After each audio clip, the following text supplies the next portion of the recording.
Hai guys, ini barunya projek dekat apa tempat Fendi? Bandar Baru, Bercam, Ipoh.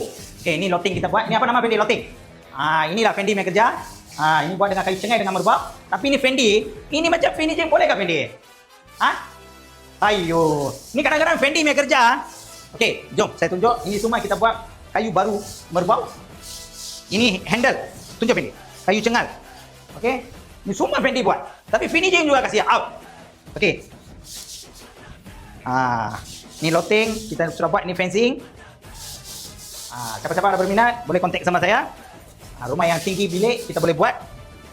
Ini Fendi punya finishing sudah. Sarah cantik sekarang bikin balik. Tunjuk muka adik. Ni finishing tak nak buat cantik-cantik. Okey, siapa-siapa ada berminat, boleh kontak sama saya.